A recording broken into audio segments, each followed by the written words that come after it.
अदा आई, जफ़ा आई, गुरूर आया, हिजाब आया। हज़ारों आफतें लेकर हसीनों पर शबाब आया। दर्शकों नमस्कार, दिल दिल्ली देश में आपका बहुत स्वागत है। आप देख रहे हैं कार्यक्रम आरएनए में आज हम चर्चा कर रहे हैं हिजाब से उठे विवाद पर, जो कर्नाटक से निकलकर धीरे धीरे पूरे देश में फैल रहा है। इसके खिलाफ प्रदर्शन पड़ोसी राज्य तेलंगाना में शुरू हुए, राजस्थान तक पहुंच गई है ये आंच। जयपुर में भी चाकसू के एक कॉलेज में छात्राओं को, बुर्का पहनी छात्राओं को प्रवेश देने से इनकार कर दिया गया और उसके बाद शहर में एक बड़ा प्रदर्शन भी हुआ। तो हिजाब की जो राजनीति है वो क्या है, इस पर हम बात करेंगे। इसके अलावा हम आपको बता रहे हैं कि हिजाब क्या मुस्लिम समुदाय की पहचान है, क्या हिजाब मोहम्मद साहब ने शुरू किया था, या हिजाब का इतिहास बिल्कुल अलग है और इसका धर्म से कोई लेना देना नहीं है। ये किसी एक धर्म का लिबास नहीं है। हिजाब, बुर्का नाम अलग हो सकता है, नाम अलग अलग समुदायों में इसके अलग अलग हो सकते हैं, लेकिन ये प्रथा मोहम्मद साहब द्वारा शुरू की गई कोई प्रथा नहीं है। ये सदियों पुरानी ईसा से भी 2500 साल पहले महिलाओं द्वारा अपने पूरे शरीर को ढकने और पर्दा करने और हिजाब जैसे वस्त्र पहनने के साक्ष्य जो हैं, ऐतिहासिक साक्ष्य जो हैं वो मौजूद हैं। इतिहासकारों ने इन पर विस्तार से लिखा है और बताया है। तो आज हम ऐसे ही साक्ष्यों की बात करेंगे। जो लोग ये समझते हैं कि हिजाब जो है वो मोहम्मद साहब और इस्लाम का ही प्रतीक है या उनके अनुयायियों का ही प्रतीक है, तो उनकी बुद्धि पर तरस खाया जाना चाहिए। अगर आप हिजाब का इतिहास जानना चाहते हैं तो आप कैलिफोर्निया यूनिवर्सिटी के मोहजा काफ का एक अध्ययन है, उसे आप ज़रूर पढ़ें। इस अध्ययन का शीर्षक है from royal body the robe was removed, the blessings of the veil and the trauma of forced unveiling in the Middle East. इस किताब में वो स्पष्ट जिक्र करते हैं कि ईसा से 2500 साल पहले तक के ऐसे प्रतिमाएं और ऐसे साक्ष्य मौजूद हैं जो ये बताते हैं कि तब कुलीन परिवारों की महिलाएं अपने पूरे शरीर को ढकती थीं और हिजाब जैसे लिबास पहनती थीं, सिर तक वो अपने आप को ढक कर रखती थीं। इस तरह के पहनावे से समाज में उनका रुतबा बढ़ता था और उन्हें सम्मान मिलता था कि वो कुलीन वर्ग से हैं। बल्कि इतना ही नहीं, रोमन और ग्रीक साम्राज्यों में उस दौरान जो गुलाम महिलाएं थीं या जो सेक्स वर्कर थीं, उनके सिर ढकने और उन पर हिजाब पहनने पर उनके रोक थी और उन्हें उसके लिए जुर्माना देना पड़ता था। रोम के अलावा प्राचीन मेसोपोटामिया या असीरिया साम्राज्य में भी इस तरह के हिजाब महिलाओं में पहनने का चलन था। बल्कि पुरुषों में भी इस तरह के पहनावे जिसमें सिर ढका जाता था उसे कुलीन समाज का प्रतीक माना जाता था। इतिहासकार तो यहाँ तक संदर्भ देते हैं, बाइबल का संदर्भ भी देते हैं कि बाइबल में ये साफ लिखा हुआ है कि जो महिलाएं बिना सिर ढके प्रार्थना करती हैं चर्च में आकर, वो असल में अपने सिर का अपमान करती हैं। तो इसे ये जोड़ना कि ये जो हिजाब या बुर्के जैसा जो पहनावा है वो कोई मुस्लिम पहनावा है, ये सोच और ये समझना असल में समझ नहीं, ना समझी है। तो इस नासमझी से बाहर निकलने की बजाय विवाद को तेज़ी से समाज में फैलाया जा रहा है।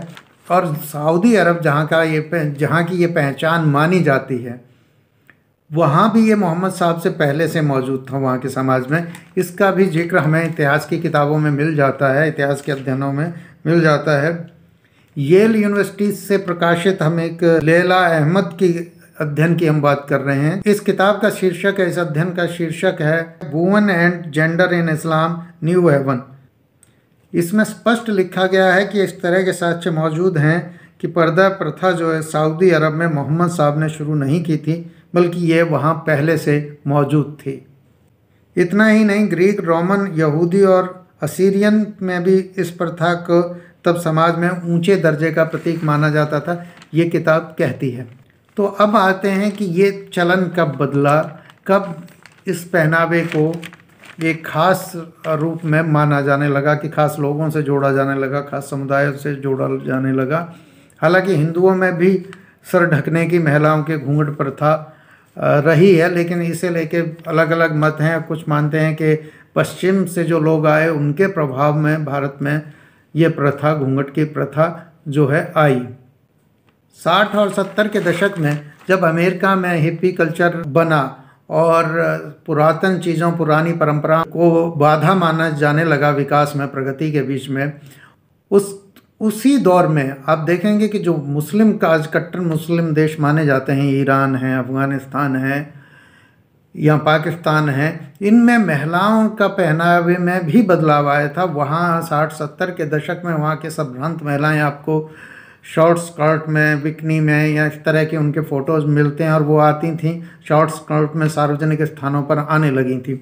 माहौल बदल रहा था 70 के दशक तक। लेकिन तब अमेरिका और पश्चिमी यूरोप के कुछ देश, कुछ ऑर्थोडॉक्स देश भी इनमें शामिल हैं, चर्च भी इनमें शामिल है, उन्हें ये लगता था कि ये कम्युनिज़्म का प्रभाव बढ़ रहा है इन देशों पे।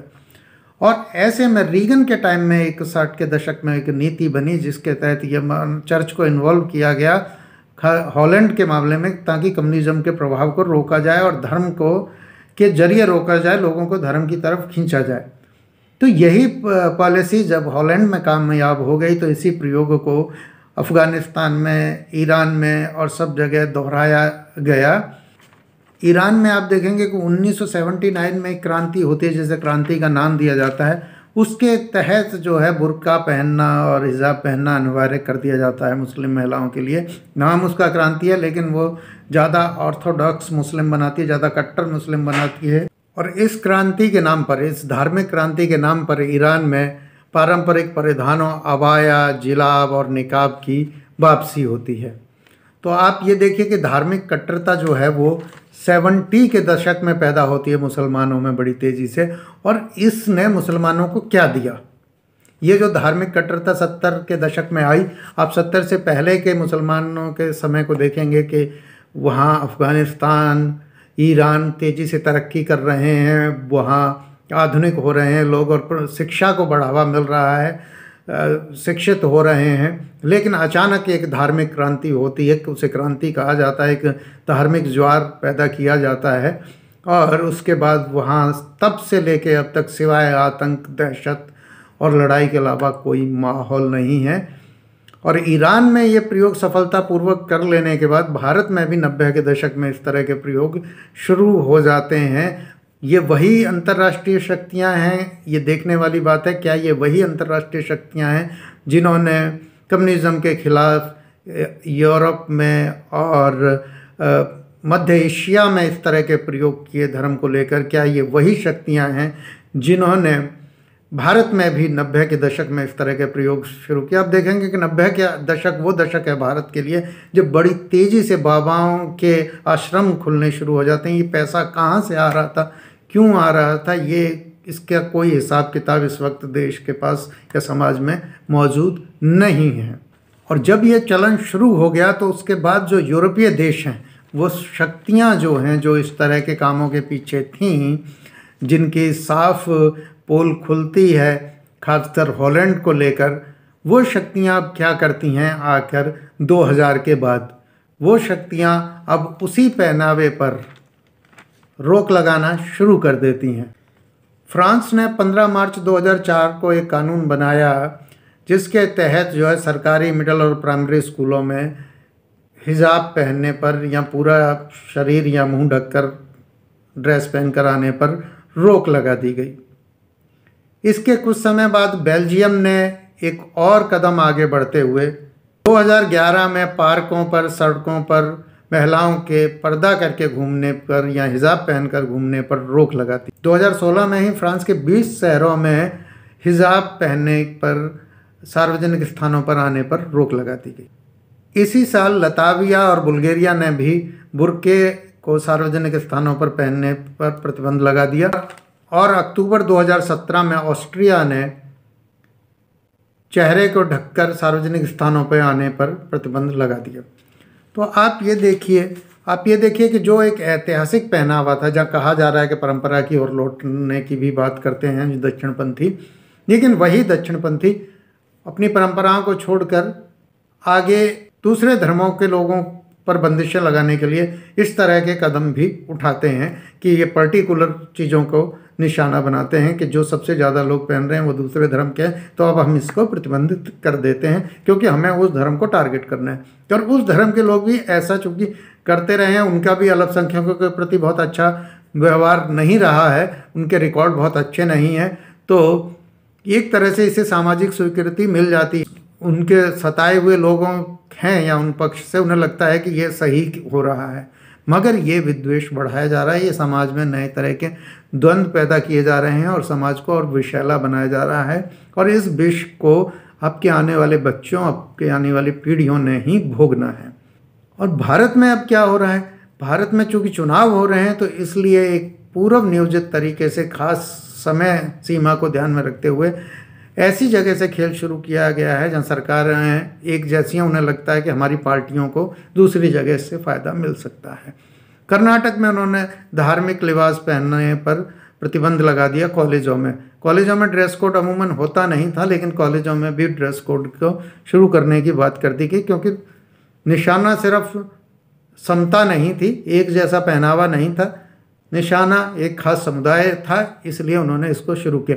क्योंकि कर्नाटक में जो सिख बच्चे हैं वो पगड़ी पहन कर आ सकते हैं अभी भी, पता नहीं कानून की स्थिति क्या है कि वो जो बच्चे जिन्होंने अमृत चखा है वो कटार लेके कृपाण पहन के या कड़ा पहन कर अपना आ सकते हैं नहीं के स्कूलों में, क्योंकि जब ये कानून लागू होगा तो ये सभी के लिए लागू होगा। कर्नाटक में जो सिख समुदाय के बच्चे पढ़ रहे हैं उनको किस तरह का सामना करना पड़ेगा ये तो आगे कानून लागू होने के बाद ही पता चलेगा। कुछ लोग रिट लेकर जाएंगे, कुछ याचिकाएं लेकर जाएंगे। तो ये जो चीज़ें हैं जो परस्पर विरोधी चीज़ें हैं, आप प्रतिबंध भी लगाते हैं धर्म से, किसी एक धर्म से जुड़ी चीज़ों की पर, और एक धर्म से जुड़ी चीज़ों का बढ़ावा देते हैं, तो ये परस्पर विरोधी चीज़ें। इसका उद्देश्य कोई समाज में कोई समता लाना नहीं हो सकता, ये तो तय है। इसका उद्देश्य सिर्फ एकमात्र ये है कि आप येन केन प्रकरण थोड़ी विष फैलाना चाहते हैं। ये जो इनमें जो थोड़ा बहुत जुड़ाव है, मेल मिलाप है, इसको आप तोड़ना चाहते हैं जिससे आपको राजनीतिक लाभ मिले। इसके अलावा आपका कोई उद्देश्य नज़र नहीं आता। क्या जो भाजपा कर्नाटक में इस तरह के कानून ला रही है, क्या वो पंजाब में भी लाएगी धार्मिक पहनावा पहन के बच्चे स्कूल में कॉलेजेस में ना आए? नहीं ला सकती, इतनी हिम्मत उसमें नहीं है। वो सिर्फ एक ऐसे वर्ग को टारगेट करने की कोशिश कर रही है, एक ऐसे समुदाय को या एक ऐसे धर्म को टारगेट करने की कोशिश कर रही है जिससे उसे लगता है कि ध्रुवीकरण होता है, इससे उसे वोट मिलते हैं। कल को इस काम से उसे वोट नहीं मिलने लगेंगे, वो इसे भी भूल जाएगी। तो सीधा खेल ये वोटों का है। नेताओं के बहकावे में मत आइए, आप इस राजनीति में मत पड़िए। अदालतें पढ़ सकती हैं क्योंकि उनको राज्यसभा की सीटें चाहिए होती हैं, लेकिन आम जनता को उससे कुछ नहीं मिलने वाला है, सिर्फ नुकसान होगा। ये आपस में लड़वा देंगे, पथराव करवा देंगे, किसी के घर उजड़ेंगे, किसी की कोख उजड़ेगी, किसी का सुहाग उजड़ेगा। तो मेरे हाथ जोड़कर अनुरोध है कि इन नेताओं के बहकावे में मत आइए। धार्मिक लिबास सिर्फ मुसलमानों के ही नहीं है, और वैसे तो सही बात यह है कि हिजाब कोई धार्मिक लिबास है नहीं, इतिहास तो ये कहता है। तो आज दिल्ली देश में इतना ही, जल्द ही फिर मिलते हैं किसी और विषय पर। धन्यवाद।